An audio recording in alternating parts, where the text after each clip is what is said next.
Welcome to another episode of Electable. I'm Deb Chubb, and our podcast is sponsored by Indiana Women's Action Movement. Today, we are just super fortunate to be joined by David Pepper. He's an author of 5 books, and the one that we are going to be talking about today is Laboratories of Autocracy, which is a book that discusses the development from democracy to autocracy that is occurring in our state legislatures. So David is from Ohio, and you will learn a lot about Ohio when you read this book. And I think that's so useful that you did that, David, to really show what was so great about Ohio, and then what happened to it. Right. So, but I first, one of the biggest issues that is throughout the book and is throughout our nation becoming a huge problem is the supermajority legislatures. And Right. Indiana has had a supermajority Republican legislature for 10 years now. And and we're going to have it for a while. And Right. so this is what is so important, and which I think is so amazing about your book, is that you outline really what the problem is with this, where it's going. So anyway, thanks for being on here, and let's get right into it. And if you could talk about that just to start. Sure. Well, first of all, thank you for having me. Where I live in Cincinnati, we do call it the tri-state, and Indiana is one of those 3 states. So I'm glad to talk to a state that is right near down the road from where I live. And to be clear, the book, it's, I guess, a little bit like What's the Matter with Kansas, where there is a lot about Ohio in it. But it's a story of Indiana. It's a story of Wisconsin. It's a story of Florida. The reason I go into some detail on Ohio is because I feel like if we just gloss it over and say everyone's going through it, no one really can see just how painful it is. Right. And so by dwelling enough on Ohio, this state that, we think of as the heart of it all, to tell the story of a state that, the home of John Glenn, the home of the Wright brothers, the home of Toni Morrison, that is seeing a downward spiral of public outcomes, of extremism when we used to be more moderate. My hope is that, it's about Ohio, but it's sort of getting into the excruciating pain of these corrupt, rigged state houses and the damage they're doing. And so it's a story about Ohio, but it's a story about a whole lot of states. And Indiana, my sense is sadly is experiencing so much of what we are. And it's the incentive part that you talk about.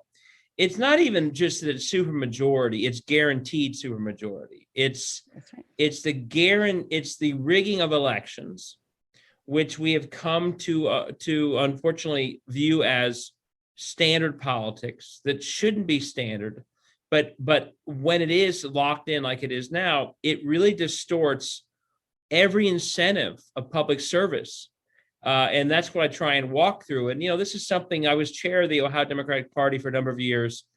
And I saw it when I was chair, but I think stepping away as I did early this year made it even more clear to me that when you start, if you're, and this is going to be the story of Indiana, I guarantee it.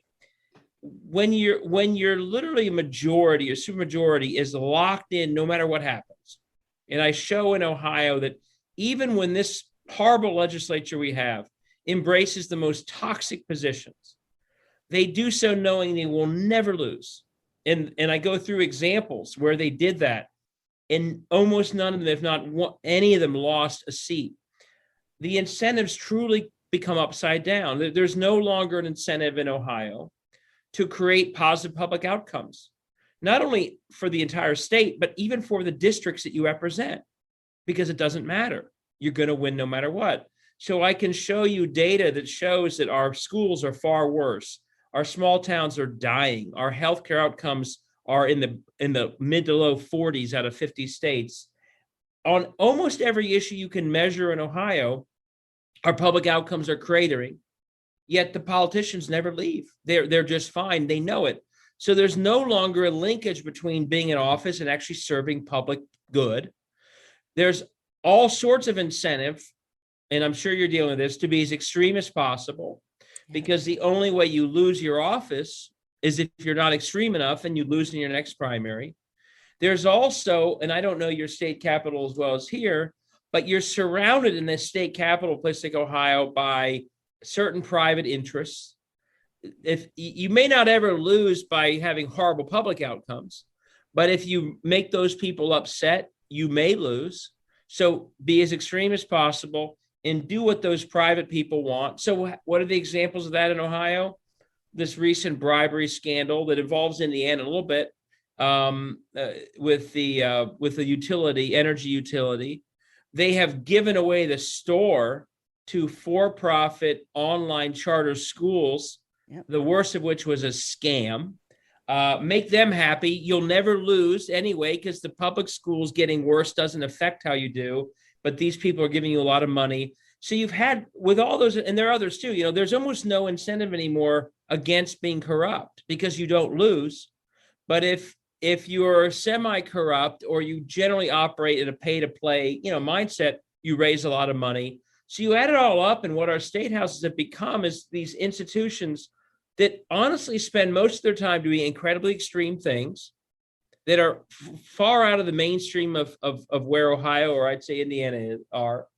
And then they also are generally spending most of their time taking public assets or public resources and handing them over to private people, to big companies, for-profit scams, you name it. And that's why I think you see almost part and parcel with these rigged state capitals, you see cratering public outcomes, and you run into corruption again and again and again.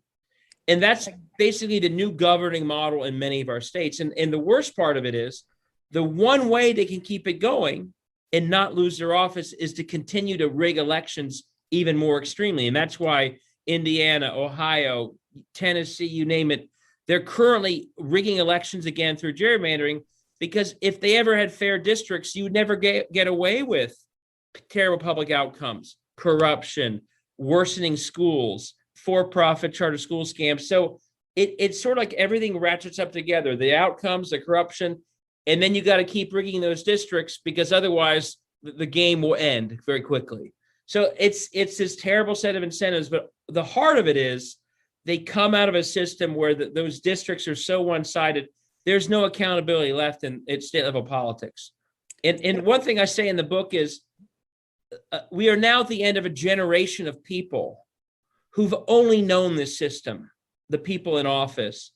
And it's far more warped than I think even the people like Karl Rove, who thought about this all 10 years ago. I think they wanted to keep power, but I don't think even they realize how warped things get when the entire generation of political leaders have essentially been living in a system that's not, that we can't really call a democracy anymore. And that's why I think it's spiraling so quickly in the wrong direction, is we're being led by majorities who themselves have never really been through a democratic process. The things you name have all happened in Indiana. Absolutely. We had the scandal, $80 million worth of fraud of a for-profit private school, taking money from the government. All those things you mentioned, we've had that too, which is, I mean, it's almost bizarre to think that It's that's hard. happening. Well, the incentives are going to work the same perverse results everywhere. And here's one other thing I didn't mention. Seeing that state houses are this Achilles heel of governance, people like the Koch brothers in the group called ALEC have nationalized the issue. They've weaponized it. So the same incentives were working on the Indiana politicians that are on the Texas politicians, the Ohio politicians. So I guarantee you, as I say in the book, Google the state, Google the word corruption, Google the word rigging, you're going to see the same outcomes. In Texas, it's the power grid falling apart. So people literally froze to death in Texas. In Ohio, It's the schools. In other states, it's some element of corruption and private profit taking that pulls away from public outcomes. Same story everywhere. Right. So I want to move on a little bit to the election rigging that you've talked about. I mean, there is, of course, the gerrymandering. We're all aware of it. And unfortunately, you mentioned in your book that Ohio has this other system in place that tries to set up guardrails so that state legislators are not drawing their own maps. Well, Right. Indiana doesn't even have that. They Right. can draw their maps, and Yep. there's very little guidance. So Yep. there has been some discussion of suing over the new maps, but there's really nothing the Constitution just says they have to be contiguous and about the same amount of people, and that's Right. it. Many other states have better systems, but we saw, like in Ohio, where it didn't matter. They They're were still able to ignoring it. Yeah. overcome that anyway. So, and then of course there's, voter suppression, and we've had our issues with that. But I want to talk a little bit more about the election oversight. I remember that after the 2020 election, and Trump wanted to disavow this election, it's fraud. And he said in Michigan, there was fraud, and he invited the legislators to come have dinner at the White House. And Yeah. I thought, well, what the heck? What's that mean? They can't do anything. Well, and then of course, now we're seeing what's happening in all of the states, introduction of bills that are really going to put legislators in charge of election count, vote counting, Yeah. election certifying, and that whole thing. So can you talk a little bit more about that? Because I think that's, the next thing coming that we really need to be prepared for. Yeah. I mean, I call the book Laboratories of Autocracy for a reason. They are literally functioning as laboratories where they're always testing, they're always experimenting. And when something doesn't work, they learn from it. And Trump stumbled across the ability of legislatures to mess with elections and to mess with the electoral college count too late in the game. It was too late. And the federal law makes pretty clear, once you've had the election, you can't then change how electoral college votes are divided up. But well, now they have 3.5 years to do that. And you bet they're literally taking the same kind of memos that Trump had in mind on January 6th. And now they're going to try and spend the next couple of years getting ahead of the curve. And so they're doing that in a lot of ways. But yeah, one of the most troubling, and I go through the book, one of the things that's frustrating is the wrong word, but I just don't agree with. A lot of people are saying, well, these legislatures are doing all this because of the big lie of 2020. They were doing this long before 2020. After 16 and 18, you start to see these. So most of the decade, these rigged legislatures had Republican governors, Republican secretaries of state, Republican attorneys general. So they basically were doing what they needed to do and wanted to do without any opposition. But in 16 and 18, Democrats won governorships in Carolina and Michigan and Wisconsin and attorneys general seats in states like that. And that's when we started to see that even when those happened, these legislatures immediately started trying to undermine the power of newly elected Democratic governors, attorneys general, you name it. Whenever someone gets in their way, they start changing the rules or undermining those authorities. And we saw that begin in 16 and 18. I don't think we were still so focused on voter suppression and Trump that we didn't see, oh my gosh, they're now trying to strip powers away from independent office holders. So the conversion from that, which they did effectively in some states, into 20, where they're now saying, okay, we're just going to take over elections directly. We're going to undermine secretaries of state. We're going to undermine separate courts.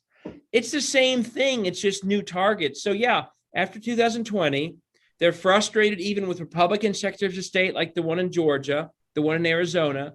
They're frustrated with Supreme Courts of states because they didn't get exactly what they wanted. So yeah, they are spending a lot of time right now trying to change the way that elections themselves are run. In Georgia, we have this extreme example where they're pulling the Secretary of State out of a 5-member elections commission and replacing that person with overall a commission where the legislature itself has the majority. And once they do that, we basically will have no check and balance, just like they can gerrymander like they want to in states like Indiana. Now, apparently in Georgia, they're going to be able to actually make key elections decisions, not from an independent office holder, or in some cases, an independent commission. Some states may have that, but the legislature itself, which is really, really scary. In Arizona, they are trying to strip powers away from the Secretary of State, who happens to be a Democrat. In other states, they want to take away the ability for attorneys general to make decisions about election cases in court. Well, that can be the difference between winning and losing a state. If an attorney general all of a sudden is no longer defending against a lawsuit alleging that the result was fraudulent. In Ohio, they're changing the way we elect judges because they don't want to have a Supreme Court of Ohio that may disagree with them. So in multiple ways, they are literally going after the last remaining checks and balances that exist in trying to politicize them, or worse, bring them into their own control. It's a really, again, as I try and say in the book, if this were happening in another country, we would literally be alarmed and say, that's not a democracy. A legislature undermining the independence of a court, that's a really scary red line. Well, it's happening all over our country right now, in state after state. It's almost not even discussed as a problem right now. But yeah, that's exactly what's happening. But they're also doing things that take away power from local elections officials. They're trying to make everything more partisan. But Georgia is the best example where they don't like that even a Republican Secretary of State stood up to Trump. And so they've stripped power away from that Secretary of State. And they are taking over an election commission in a way that the State House now will be calling key shots during and in the middle of elections. And that really is a scary proposition. That is funny. And Indiana, the latest thing now is to indicate parties of school board members. Yeah.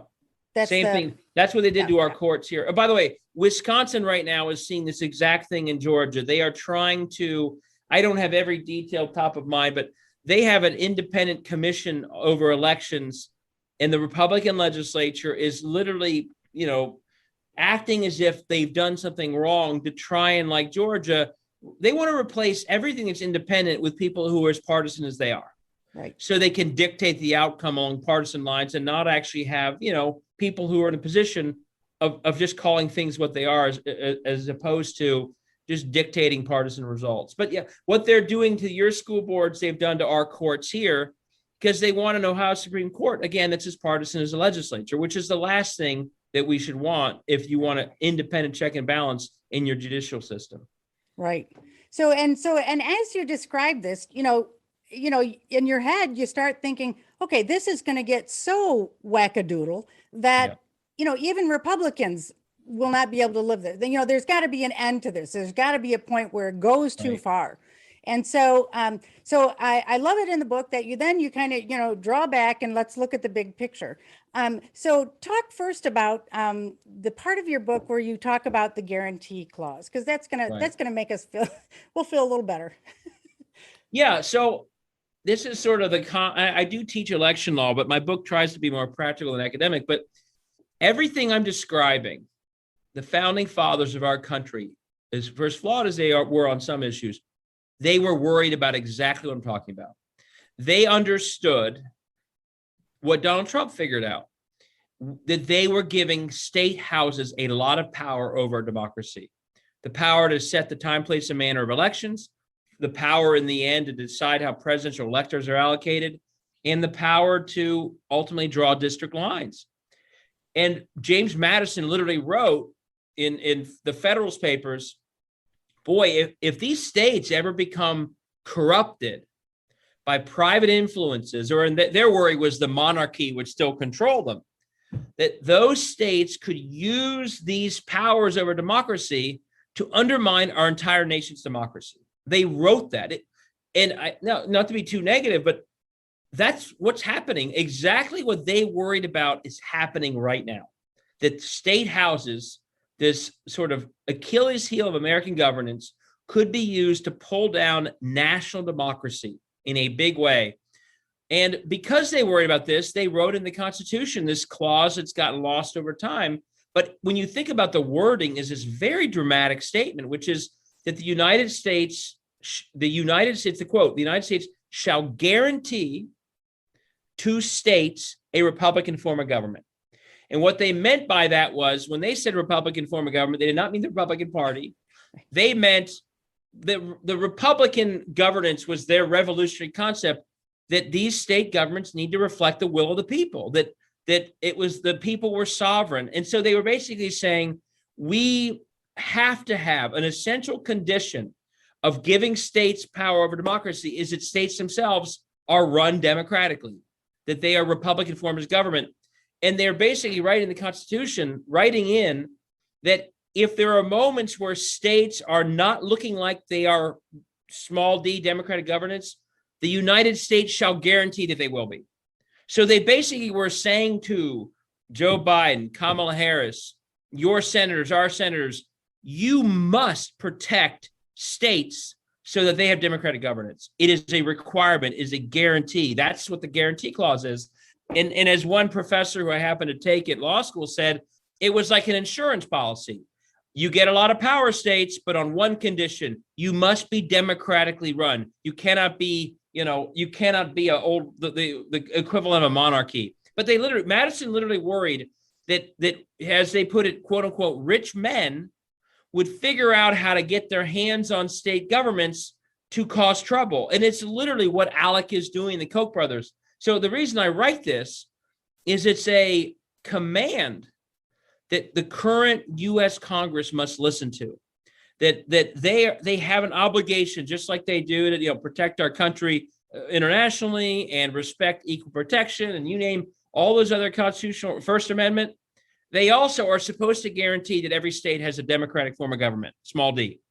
And that's what the reason I bring this up is it should clarify right now that the folks in Congress need to pass these voting rights bills that would help end gerrymandering, wouldn't end it completely, but would narrow it, right, and will protect voting rights when state after state after state are literally trying to gerrymander and undermine voting rights. So they essentially don't have a Republican form of government. And this is going to sound dramatic. I don't think a lot of states right now actually meet the bill of a Republican form of government. I think states where we know, like the one you live in, the results of your state and too many other states are guaranteed no matter what. There's no choice in them. There's no accountability. That's what the founders would say. All of a sudden, the sovereign of these states is no longer the people. Even if it's a Republican-leaning state like Texas, they're passing bills that are nowhere near the majority view in Texas. That abortion bill out of Texas a few months ago, the majority of people in Texas don't agree with that. But they've set up a system in all these states where the legislatures are comfortable passing legislation that is in no way connected to the majority of the people in those states. That's when the founders would say, well, that's not a Republican form of government anymore. In Congress, you have a job to fix it. So to me, it's a very clarifying part of the Constitution that not only tells everybody you're supposed to guarantee democratic governance in states, it also tells Joe Manchin, and by the way, the filibuster should not get in the way of that. This is right. The filibuster is a procedural maneuver that should in no way trump a constitutional guarantee, especially if the filibuster is literally being held up by the very states that are attacking democratic governance. So, and just to be clear, the bills you're talking about are the John Lewis Voting Rights Act and the For the People Act. For the People Act. Well, and the amended one that's in the Senate.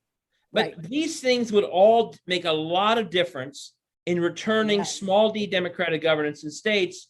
And I think the founders would say, yeah, that's when we talked about the guarantee clause, we are talking about you all have an obligation to protect the citizens of states like Indiana against legislators and private interests that are literally turning your government into a non-democratic government, it sounds dramatic. That's what we're talking about.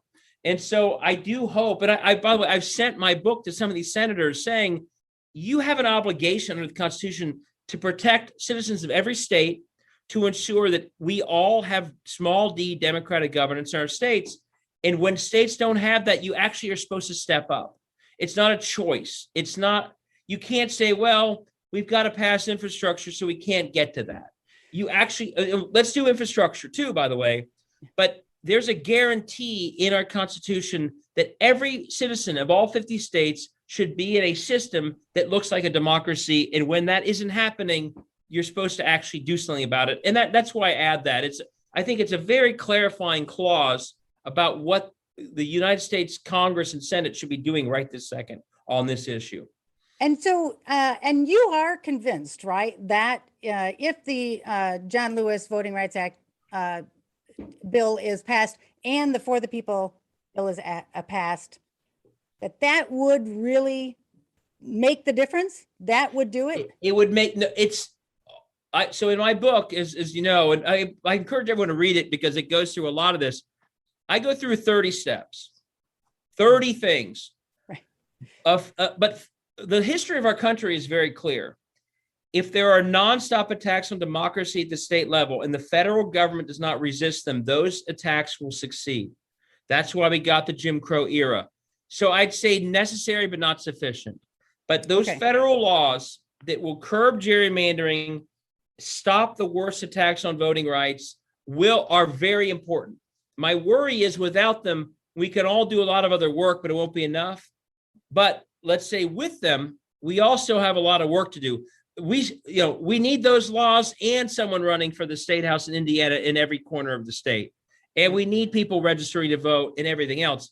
But if we simply let but here's what I don't agree with. And this is something I've heard from Washington. When I hear people say, well, we don't need those laws passed because we'll just organize better in a campaign. I don't think that's at all realistic about how steep a hill we are now forced to climb. The reason we elect people to these seats is to protect democracy. Yes, we have to work in our states and do a lot of work that maybe we're not even doing now, but they have an obligation to pass laws to protect democracy in states and to expect everyday citizens and volunteers and candidates back in states to fight not just their opponents, but government rules that are rigging districts and keeping, one side's voters from as accessible, for easy access to the ballot as theirs. It's just a bridge too far. So we have to pass those laws and work really hard politically in state after state. Right. Together, I think that's enough. Yes, and you give this great list of things to do. Here's how to resist in the federal level, the state level, and the personal level.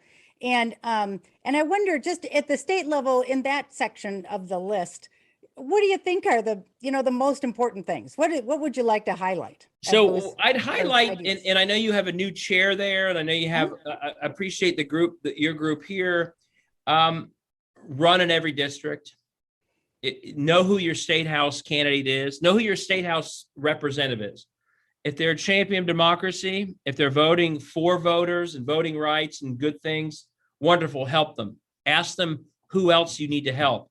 If they're not, if they're one of the people, and my worry is it's a majority in Indiana, who are voting against voting rights, who are trying to change election laws, who are attacking other things that the majority would disagree with them on, do not let them run without an opponent. Run yourself, get your most impressive friend, do something, but be sure that that what they love is uncontested elections, where they have a monopoly over the message. No one on our side even has an incentive to show up because there's no opponent. So get an opponent for every one of these people who are sitting in gerrymandered districts. Their whole point of gerrymandering is to not even have a conversation about how they're doing. And unfortunately, too often they succeed. And so in Indiana and Ohio, we all need to be running all the time. State house is key, but also those school board seats, those city hall seats. Get in the practice of rejecting the term off your election. Get people voting and registering every single year, volunteering every single year. But especially when so much of the damage is being done at the state house level, get involved at that level. Now, again, most of those people are going to lose. Let's be clear. Yeah. But running itself in a gerrymandered district is an immense act of public service that if we do it everywhere, we will break through some seats somewhere. And what they want us to do is not even try. And let's say you have 4 or 5 swing seats in Indiana. They want to be able to spend all their attention crushing anyone who's challenging them in those swing seats. So if we don't challenge them in all the seats, then they can focus all their time on those 4 or 5, but you challenge them everywhere, it makes it a lot harder for them. So one of my philosophies is whatever is their perfect scenario, interrupt it. Make noise, run everywhere, call them out on it. Don't let them spread the word. Don't let them enjoy the perfect scenario, which is not enough noise. No one challenges them in most of their districts, et cetera, et cetera. One other thing I think about in Indiana and everywhere, this is a law. Rethink your mindset about politics. Individually, we have to do this as a party. It's a long battle for democracy we're talking about. It's not a I cycle to appreciate cycle that. battle. I like that you kind of, back up and let's Yeah, say, back up okay, and think about it, because right. once you do that, this is how Stacey Abrams has thought about politics in Georgia since she graduated from law school. Long game, big picture. That means that you can define success beyond the latest cycle and beyond just a few districts.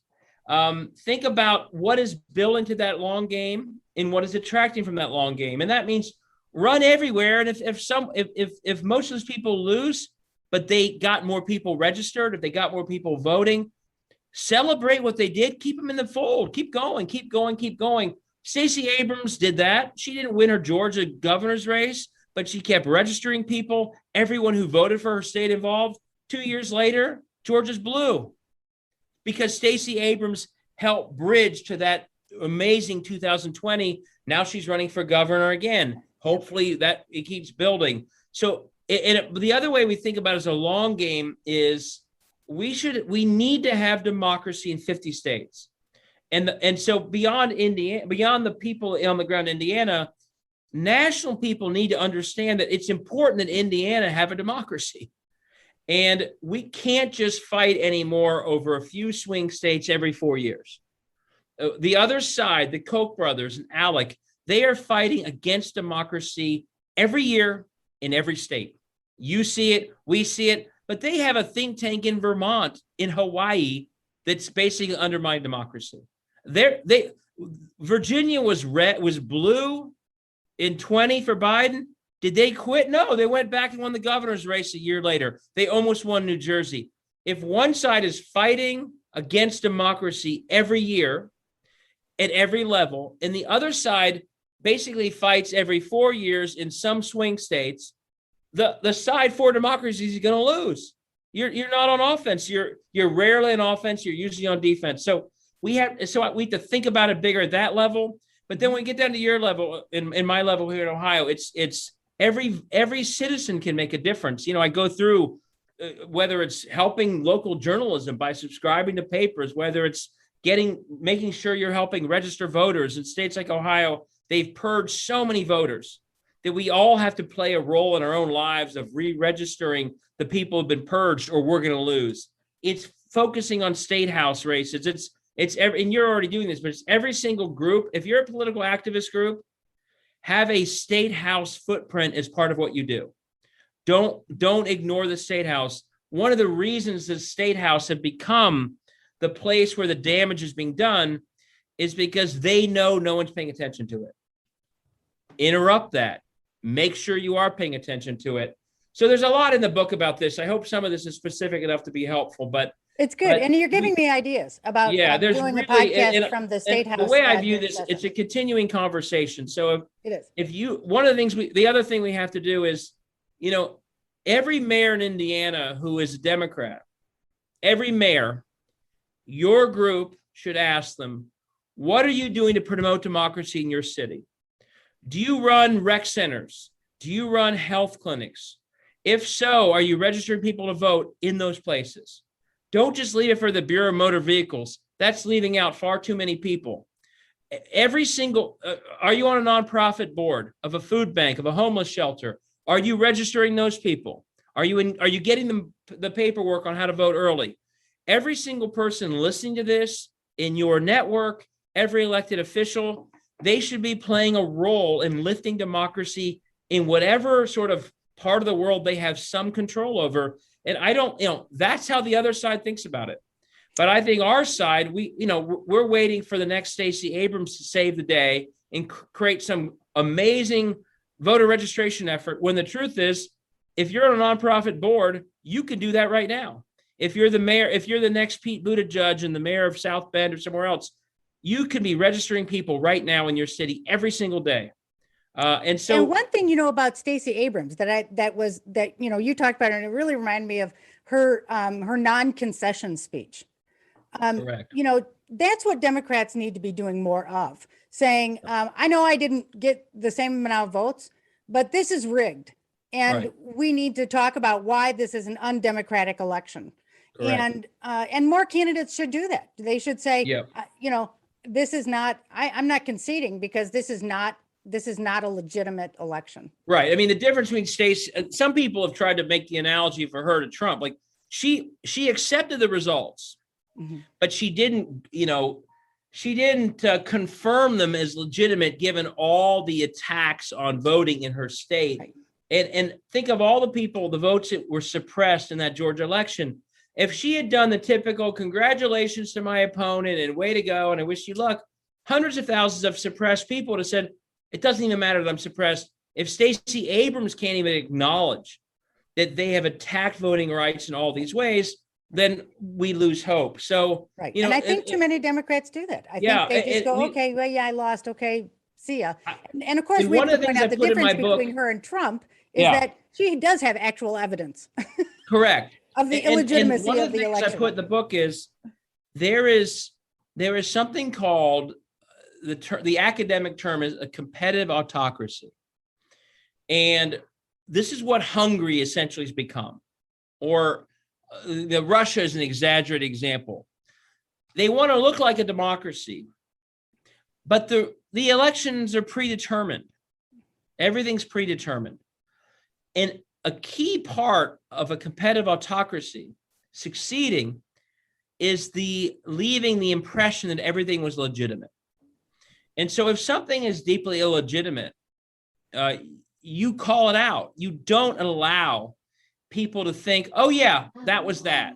If they suppress hundreds of thousands of voters, if they rig districts, I went to the State House the other day and testified against the current map. And I said to the group, the rigged Republican legislators, none of you have ever been in a real election. I know you're scared of the voters. I didn't want, I'm a polite, civil, nice person. That's my reputation. But I am not for a moment going to let them leave the impression that I think they are all legitimately elected in a legitimate democracy, because they're not. It's rigged by them 10 years ago for another 10 years. And I think we need to start calling it out, because what they want is a veneer of legitimacy. And when we give it to them, then the average voter thinks, oh, they passed that law, that's fine. And that's what they're trying to build to for 24. They want to change rules in a way that if they do manage to figure out how to change electoral outcomes, that they'll have done it in a way that everyone says, well, that's that. We did it. And we need, there's fair game in politics, and I'm happy to lose and concede. But if at a certain point you're losing because the rules were so rigged you couldn't win, we all have to say that, or we are literally like locking into place an illegitimate system. And there's a fine line. I don't want to be a sore loser either. I've lost elections and I'm like, congratulations, you beat me. You won for whatever reason. But we can't concede if literally it was so rigged, there was no chance of winning. Right. And I think that is something that Democrats need to do more of, pointing that all out. So, okay, great. And I want to talk a little bit more about your kind of assertion that really, because things get so crazy, this isn't Democrats against Republicans. It's really people who believe in democracy against those who don't. And I guess I don't know, and I couldn't really figure out, and maybe you can say more about this, like how we frame that conversation. How do I go to a Republican and say, do you believe in, fair elections? Do you believe in fair districts? Do you believe in, the public being the sovereign and dictating the laws of this land? Mm-hmm. And if you say yes, then you're on the same side with me. Right. And how do we have that conversation? My book is, and I wrote it very quickly because I'm desperate to get the word out. My book is partly about strategy, part about messaging. And so that part of the book is basically saying how we should think about it. Now, again, if you can break bread and convince Republicans to be with you because of democracy, wonderful. And there are some, like the Lincoln Project right now, or the Bulwark, are examples. John Kasich, who I disagree with on many things in Ohio. He did some really bad things as governor, honestly, but he's for democracy. I can see it. Even though he did gerrymander the state, and my hope is regrets it. But if you can break bread on democracy, great. But the point of the book is break bread on that and create an alliance, even if you disagree on other things, because democracy is so at risk. We need those alliances. And that's why I've been happy to, as part of my book rollout, I've been on Lincoln Project. I've been in conversations with more conservative people. That's what we need to do. But in terms of messaging, one thing I want to make clear, and this comes up in my 30 steps, and I think it's, again, part of the chapter 13 of the book. The best message may not be about democracy or corruption or gerrymandering at all, because that could feel kind of insidery to a lot of people. Mm-hmm. The best message that actually can unify people, and this is sort of what you'd put in the 30-second ad or the stump speech, is what I said at the very beginning, which is almost an inevitable consequence of a rigged and undemocratic system is corruption and horrific public outcomes. And oftentimes the most unifying message is to simply point out, in Texas, broken government led to people being frozen to death because the energy grid collapsed. That's something Republicans and Democrats can all say, my God, that's awful. In Kansas, as I put in the book, the Democratic governor of Kansas, that's not said very often. Why did she win, Laura Kelly? Because the corrupt and broken model in Kansas led to school being 4 days a week because they ran out of money.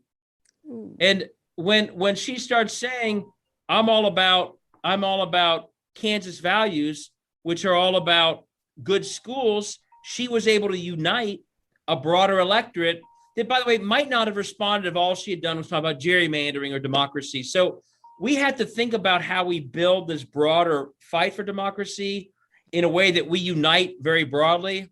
But your winning message may be that you're standing up and you're pointing out the outcome of that broken democracy, which are in Ohio or Indiana, my guess is we both share the fact that our small towns are dying. Right. We should be going as Democrats, town to town to town, and saying, your town is dying because of broken government. It's dying, and it's unacceptable, and we can fix it if we do the following things. And that message will probably resonate better in those towns than saying the state house is corrupt, because people hear corruption, they think everyone's corrupt, they don't know who to believe. So there's the strategy of how we unite, which I do think is much bigger than one party, around general values of democracy. But then there's the message of winning an election, which often how did Gretchen Whitmer win Michigan? Fix the damn roads. Laura Kelly won Kansas, fix our schools. Beto O'Rourke, you look at him, he's focusing a lot on that failed energy grid. In Ohio, I'd focus on small towns and schools falling apart. What are some of the common public outcomes that everyday people will be upset or failing? Focus on those, and I think that could be also a winning and unifying message. Excellent. That's wonderful advice. Okay, great. So the last thing I want to talk about is your the website that you put into the book, Laboratories of Autocracy.com. So tell us what you're doing there.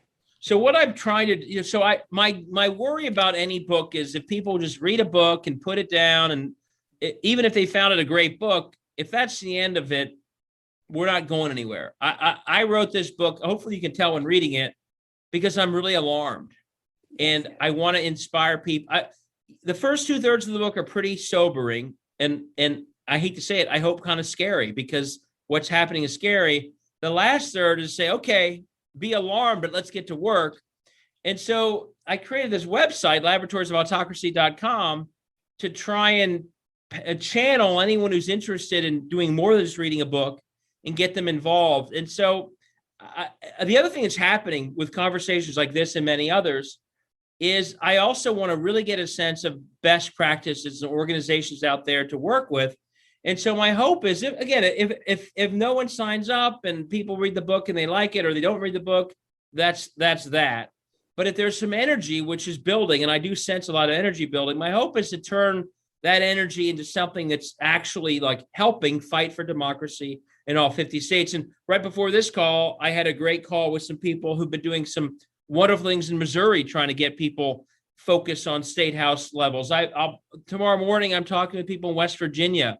My hope is that there will be a spark from not just what I'm doing, but a lot of the people. And so the website, my hope is there's enough energy that builds from it to turn it into something that's sort of, okay, what next? And that's why, I hope people first and foremost will buy the book and read it, because there's a lot more detail than even what we described. Again, it's just Laboratories of Autocracy. You can get on Amazon. But the second thing is, if you go to the website, laboratoriesofautocracy.com, I hope you'll sign up, and we'll be communicating shortly with everybody who has. Excellent. Excellent. Well, it's great that, that you're going to carry it into another level of communication. That's the hope. So yeah, and I certainly recommend the book as well. Certainly a great read, very readable. And of course, my experience was like, oh, yeah, that's happening here too. Oh, yep, we have that here too. Yep, we have that. And of course, in the end, it did strike me as, how come this, like you mentioned in the book, this kind of whack-a-mole sort of experience, like, what, you're passing a law to take my abortion rights away? Dang it, you're right in that. And then only in last year, Indiana passed a law stripping protections from the rest of our, few wetlands, Right. Despite huge opposition, like you say, very unpopular, but passed it anyway. No, they didn't care. But why? It doesn't seem like we all know from state to state. I mean, how come we don't know that this same thing is happening in all these other states when it's happening? It's because and that's why I wrote the book. I think the minute people talk state house, the media stops paying attention and people stop paying attention. It's too mid-level. It's too, again, in Cincinnati, it's 100 miles away. Columbus might as well be 1,000 miles away. I'm as close to Indianapolis as I am to Columbus. So these state capitals are very, my chapter 2 title, I'm very proud of, with great power comes great anonymity. No one knows anything about these places. But who does? The Koch brothers. They figured out that to do real damage to democracy and to serve their own interests as boldly as possible, the state houses are the greatest places ever. And so they figured it out. And one of the reasons they figured it out is because they figured out no one's paying any attention. And there are all these different institutional reasons that no one pays attention. Journalism is falling apart at the state and local level. So no one even knows who these people are. They don't get nearly, as I say in the book, but also more publicly, every time Lauren Boebert says something horrific, or Marjorie Taylor Greene, it's a big story. Yeah. There are hundreds of people just like her at the state house level. They're not just saying these things, they're implementing them in law, and no one even knows. And so and the problem builds on itself. One of the biggest risks of writing a book about state houses is that no one will pay attention to it. So I'm desperate to try and get the word out, because that's the problem, is people don't watch this stuff. I've been happy to get a lot of media from this book, and because that's the problem, is that people really aren't focusing on it, and hopefully they break out of that. I literally see groups and people saying, here are the 5 answers to the attacks on democracy. Almost never do they include focus on what's happening in state houses. That's the problem. The state houses are literally, as I put in the book, they're the front line attacking democracy. Oh yeah. It's not Washington. Mitch McConnell is perfectly happy to have nothing happen in Washington. As long as they're putting judges in place, like the ones that just basically sound like they're going to support what Mississippi did with abortion, as long as it's a federal court system that won't interfere with state laws, they can do all their damage at the state level and wash their hands of it all. That's their perfect dream scenario. So until we all decide that part of our 5-point plan or whatever to save democracy starts with state level action, we're going to lose. And it's beyond me why people just don't see it that way. They need to. And if they don't, they're going to succeed. And that's their game plan. And they've been working on it for decades. Yeah, the group that I created focuses only on state house legislators, and Exactly. and I realized what you're saying, several years ago, and people still ask me, why don't you do something more important like Congress?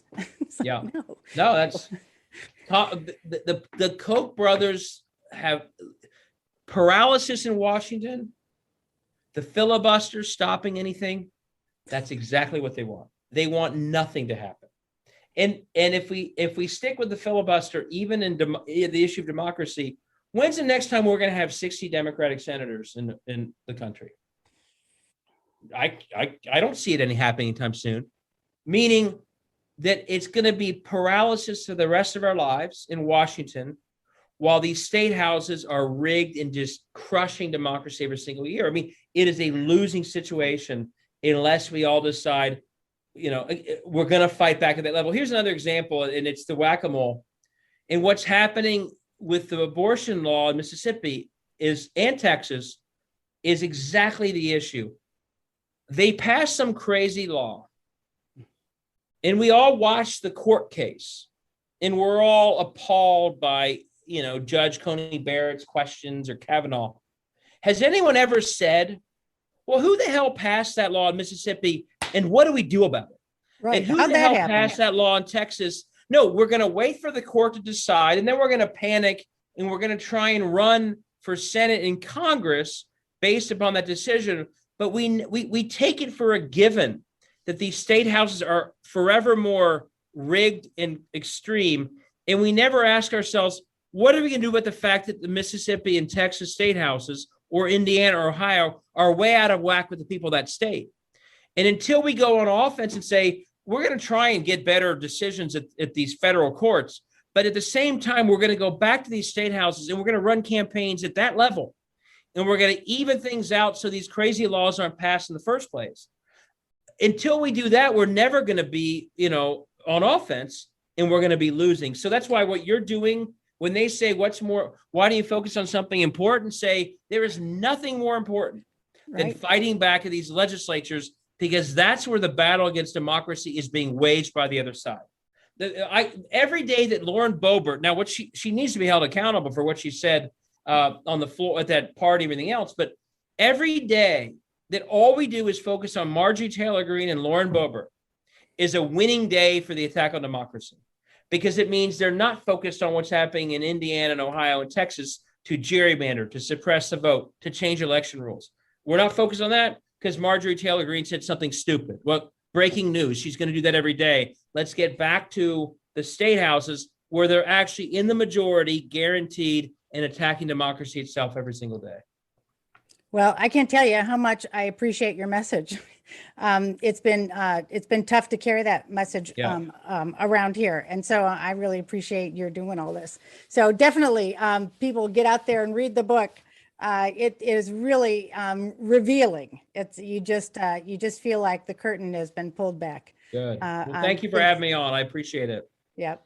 All right. Great. All right. Take care. We'll see you in Indiana sometime. Awesome. So I have two sons, 7 and 1 just turned 5. And if you ask them what's their favorite state in the country, the answer is Indiana. Because we went to French Lick for a weekend, and the bowling alley and video games were in the basement of that hotel, and they love Indiana. So you've got two Indiana fans in Ohio. Isn't that funny? Come on over anytime. Yeah, they love it. All right. Thank you so much, care. David. Good This has been just a real thrill for me. And really, hopefully, I'm just so hopeful about your message and it getting out there and really making change. Thank you. Take care. All right. See ya.